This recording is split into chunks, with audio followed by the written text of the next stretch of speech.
Top quality और consistent performance के लिए सिर्फ सिल्वर पंप नाम याद रखना। સમાચાર વડોદરામાંથી કે જસાવલી પાલિકાનું વધુ એક કૌભાંડ સામે આવ્યું। કોઈ પણ ટેન્ડર વગર સરકારી જગ્યામાં કોમ્પ્લેક્સ ઊભું કર્યાનો આક્ષેપ છે। કોમ્પ્લેક્સ બનાવી ₹95 લાખ જેટલી માતબર રકમ ઉઘરાવ્યાનો આરોપ છે। દુકાન દીઠ 3.5 લાખ વસૂલ્યા। દુકાનદારોની પાવતી ન આપી। વિરોધ પક્ષના આક્ષેપ બાદ ધારાસભ્ય કેતન ઇનામદારનો લૂલો બચાવ। કોન્ટ્રાક્ટર દ્વારા દુકાન બનાવી આપવાનું ધારાસભ્યનું રટણ છે। દુકાનો સાથે મનપાને કોઈ લેવા દેવા ન હોવાનો પણ દાવો કર્યો છે। જુઠ્ઠાણાનો પર્દાફાશ કરતા દસ્તાવેજો સામે આવ્યા।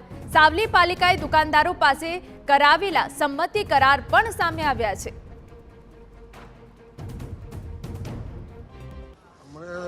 નગરપાલિકાના સભ્ય તરીકે કોઈનો સંપર્ક કર્યો ત્યારે અમારી પાસે એવો દસ્તાવેજ આવ્યો, પુરાવો આવ્યો કે ભાઈ એ લોકો માસિક ₹2500 ભાડું લેવાનું નક્કી કરેલું છે। જો કોન્ટ્રાક્ટર જ બનાવ્યું હોય તો પછી ભાડું કેવી રીતના ઉઘરાઈ શકે નગરપાલિકા? આ જગ્યા કોની છે? આ જગ્યા શ્રી સરકારની છે ને રસ્તા પૈકીની ખરાબો છે।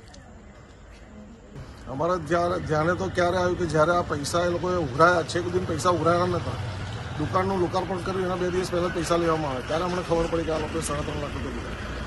પાલિકાના વિરોધ પક્ષના નેતા હસુ પટેલનો આરોપ છે કે જગ્યા સરકારની છે, નગરપાલિકાની નથી। તેમ છતાં તેના પર કોમ્પ્લેક્સ બનાવી 27 દુકાનો ચણી દેવાઈ છે।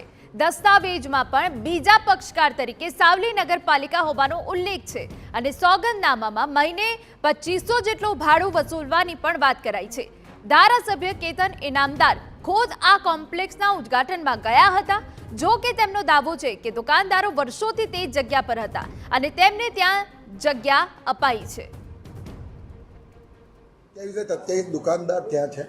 27 દુકાનદાર વર્ષોથી એટલે જ્યારથી એમના બાપ દાદા હતા ત્યારથી એ લોકો ત્યાં આગળ પોતાની રોજગારી મેળવે છે અને આ દુકાન નગરપાલિકા નથી બનાવી। આ દુકાન માત્ર ને માત્ર 27 દુકાનદારો પોતે બનાવે છે।